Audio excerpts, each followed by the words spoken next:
6 अप्रैल 1453 Ottoman की सेनाओं ने कॉन्स्टेंटिनोपल को चारों तरफ से घेर लिया था।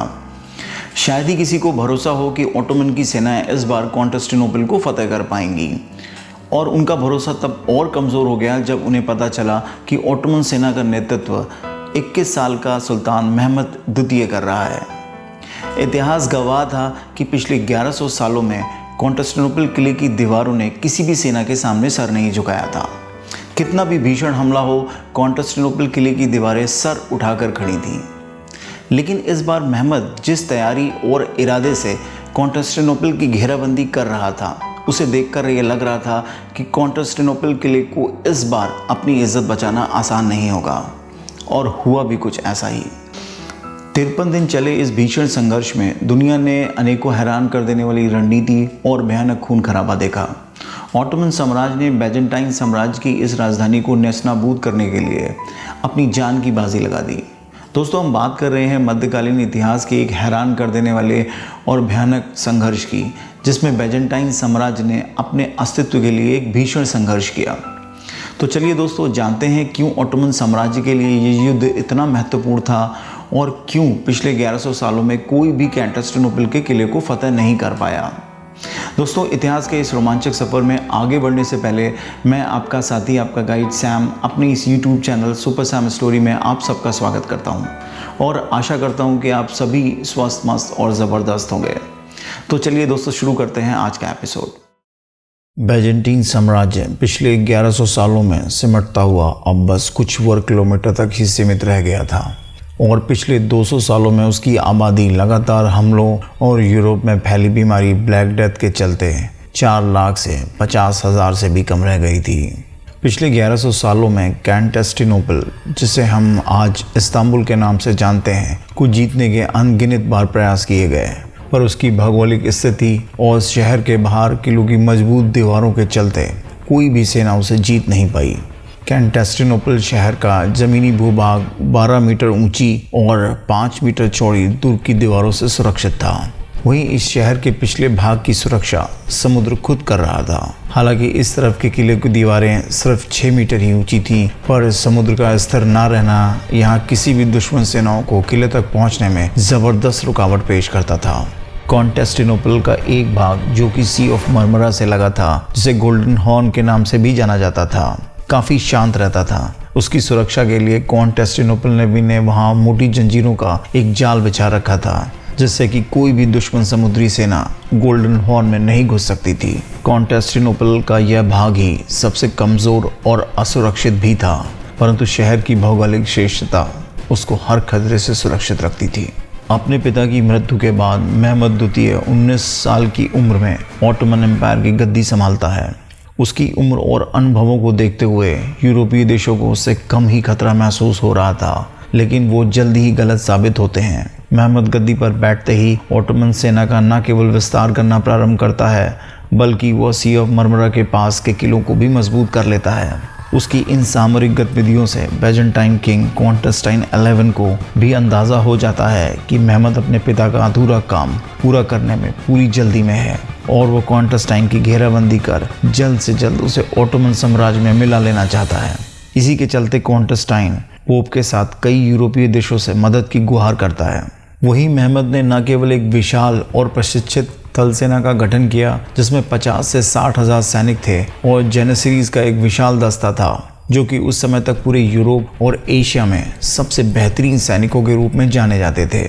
बल्कि इसके साथ ही इसमें 30 बड़े समुद्री बेड़े और 50 से 60 छोटी लड़ाकू नौकाओं को भी शामिल किया। भाग भी शायद महमद का ही साथ दे रहा था। इसी के चलते हंगरी का सबसे मशहूर इंजीनियर अर्बन, जिसे बड़ी तोपों को बनाने में महारत हासिल थी, वो खुद महमद से आकर मिलता है और ऐसी तोपों को बनाने का भरोसा दिलाता है जो कि कॉन्स्टेंटिनोपल की 5 मीटर मोटी दीवारों में भी छेद कर सकती थी। महमद उसे न केवल अपने तोप खाने का प्रधान नियुक्त कर देता है, बल्कि उसकी ज़रूरत के अनुसार उसे तोप बनाने की आर्थिक सहायता भी मुहैया कराता है। कहते हैं कि पहले अर्बन बैजेंटाइन किंग कॉन्स्टेंटाइन 11 से ही मिला था, परंतु जब उन्होंने उसके अनुसार आर्थिक सहायता देने में असमर्थता दिखाई तो उसने महमद की तरफ रुख किया। बेजेंटाइन सेना संख्या में मेहमद की सेना से बहुत कम थी, जिसमें 6 से 8 हजार बेजेंटाइन सैनिक, 3,000 वेनेशियन सोल्जर और 700 जेनेशियन सैनिक थे, जिनका नेतृत्व जियोवानी गैस्टिनी कर रहा था, जो कि पूरे यूरोप में किलों की दीवारों को दुश्मन से सुरक्षित करने में महारथी माना जाता था। इसी के चलते किंग कॉन्स्टेंटाइन 11 ने उसे अपनी सेना का प्रमुख बना दिया था। 4 अप्रैल 1453 को मेहमद की सेनाओं ने कॉन्स्टेंटिनोपल को चारों तरफ से घेर लिया। इसके साथ उस समय की सबसे भारी तोपें भी किले की दीवारों को रौंदने के लिए आ चुकी थीं। समुद्र की तरफ से भी एक बड़े समुद्री बेड़े ने शहर को घेर लिया था। 5 अप्रैल को मेहमद किंग 11 को शांति का संदेश भिजवाता है और घुटने टेकने के लिए कहता है, जिसे किंग 11 तुरंत खारिज कर देता है, जिसके चलते 6 अप्रैल को भीषण युद्ध की शुरुआत हो जाती है। मेहमद की रणनीति थी कि वो शहर की हर तरफ से घेराबंदी करके एक जोरदार हमला करेगा। मेहमद जानता था कि बेजेंटाइन की फौज 4 दिन भूखी प्यासी उनका ज़्यादा दिन सामना नहीं कर पाएगी। 7 अप्रैल 1453 को मेहमद की तोपों ने आग उगलना शुरू कर दिया था, लेकिन उसकी तोपें किले की दीवारों को ज़्यादा नुकसान नहीं पहुंचा पा रही थीं। इन्हीं तोपों के साए में ऑटोमन सैनिकों ने किले पर जोरदार ज़मीनी हमला किया, परंतु गैस्टिनी की अगुवाई में उन्हें पीछे धकेल दिया गया। सुल्तान ने फिर एक बार अपनी प्रशिक्षित फौज को आगे बढ़ाया और किले की दीवारों पर चढ़ने का प्रयास किया, परंतु बेजेंटाइन फौजों ने किले के ऊपर रखे पत्थरों और जलते कोयले से उनका स्वागत किया। ऑटोमन फौजों को एक बार फिर पीछे हटना पड़ा। मेहमद को ज़मीनी फौजों से काफ़ी निराशा मिल रही थी।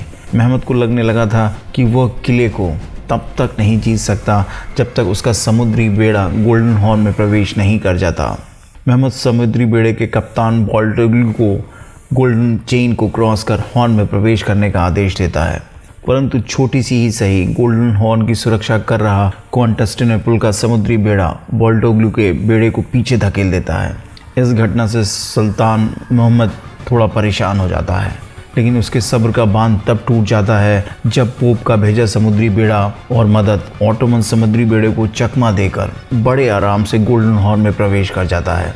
अब सुल्तान का गुस्सा 7वें आसमान पर होता है, जिसके चलते वो बॉल्टोग्लू को तुरंत अपने बेड़े से हटा देता है और इसके बाद किसी को कुछ नहीं पता कि बॉल्टोग्लू का क्या हुआ। मेहमद किसी भी हालत में अपने जहाज़ों को गोल्डन हॉर्न में पहुंचाना चाहता था। यही उसकी सफलता की चाबी भी बन सकता था। इसी योजना के चलते मेहमद एक आश्चर्यजनक योजना बनाता है, जिसने इस युद्ध का रुख ही मोड़ दिया। मोहम्मद सी ऑफ मरमरा से अपने जहाज़ों को पानी की जगह पहाड़ी के रास्ते गोल्डन हॉर्न में ले जाने की एक दुस्साहसी योजना बनाता है। इसके लिए वह 2 किलोमीटर से भी लंबे लकड़ी का रैम बनाता है, जिसमें जानवरों की चर्बी और चिकनाई लगाकर उसे सरकने के लिए उपयुक्त बनाया जाता है। इसके बाद वो अपने हल्के जहाज़ों को इन रैम पर अपने सैनिकों और जहाज़ों की सहायता से पहाड़ी के ऊपर से गोल्डन चेन को क्रॉस कर गोल्डन हॉर्न में प्रवेश दिलवा देता है। मेहमद अपनी ज़मीनी तोपों का रुख इस तरह निर्देशित करता है जिससे कि वो गोल्डन हॉर्न में खड़े बेजेंटाइन शिपों को निशाना बना सके। अब गोल्डन चेन पर हुए इस 2 तरफा हमले से बेजेंटाइन समुद्री बेड़ा बुरी तरह से ध्वस्त हो जाता है। अब सुल्तान मोहम्मद की सेनाओं ने कॉन्स्टेंटिनोपल को चारों तरफ से घेर लिया था। उधर गोल्डन हॉर्न के किले की दीवारें भी सबसे कमज़ोर और छोटी थीं, जो तोपों से आसानी से ध्वस्त की जा सकती थीं।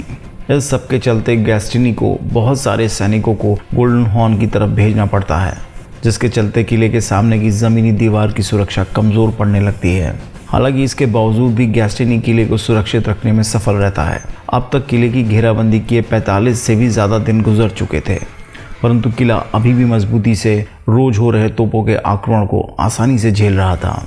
ऑटोमन की सेना के सैनिक अब हताश होने लगे थे। यही नहीं, बहुत बड़ी संख्या में ऑटोमन सैनिक हताहत हो चुके थे और जो बचे थे वो हिम्मत हार रहे थे।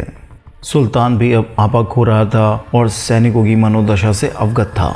इसी के चलते सुल्तान अपने सैनिकों से मुखातिब होता है और सैनिकों को एक और आखिरी हमले की तैयारी करने को कहता है। वो उन्हें यह भी भरोसा दिलाता है कि यदि वो इस बार सफल नहीं हुए तो वो यहाँ से चले जाएंगे, पर शर्त ये थी कि ऑटोमन साम्राज्य का एक एक सैनिक अपनी जान की परवाह किए बिना इस हमले में अपना सबसे बेहतरीन योगदान देगा। बस फिर क्या था, ऑटोमन सेना पूरे दम से हर तरफ से कॉन्स्टेंटिनोपल पर हमला करती है और ये हमला शायद विश्व इतिहास के सबसे भयानक हमलों में से एक होगा। 29 मई 1453 रात के 2 बजे सुल्तान अपनी आर्टिलरी, इन्फेंट्री और नौसेना को एक साथ सब तरफ से हमला करने का आदेश देता है। कॉन्स्टेंटाइन के पास सैनिकों की संख्या बराबर कम होती जा रही थी और अब वह एक दूसरे को मदद भी नहीं पहुंचा सकते थे। ऑटोमन सेना के 2 शक्तिशाली हमले गेट ऑफ रोमानस और ब्लॉकरनी वॉल पर किए गए। बेजेंटाइन सेना ने दोनों को विफल कर दिया, लेकिन सुल्तान महमद की योजना बेजेंटाइन सेना को किसी भी तरह का आराम न करने देने की थी, जिसके चलते वो अपने 3000 जेनेसरीज को गेट ऑफ रोमानस पर हमला करने के लिए भेजते हैं। जेनेसरीज एक भयंकर हमला करते हैं और किले की ध्वस्त दीवारों को फांदते हुए टावर की छत तक पहुंच जाते हैं। हालांकि बेजेंटाइन सैनिक इस हमले को भी नाकाम कर देते हैं, पर इसी सब के चलते गैस्टिनी ऑटोमन गन फायर की जद में आ जाता है और गंभीर रूप से घायल हो जाता है। उसके सैनिक उसे लेकर वहां से निकल जाते हैं और यही वो समय था जब बेजेंटाइन सेना में अफरा तफरी मच जाती है और उनका मनोबल टूट जाता है। महमद इसी समय का फ़ायदा उठाकर ज़ोरदार हमला करता है और उसकी जेनेसरीज और सेना किले में घुस जाती हैं। किंग कॉन्स्टेंटाइन 11 इस हमले को रोकने का प्रयास करता है और मारा जाता है। सुबह होते होते कॉन्स्टेंटिनोपल पर सुल्तान महमद की ऑटोमन सेनाओं का कब्जा हो जाता है।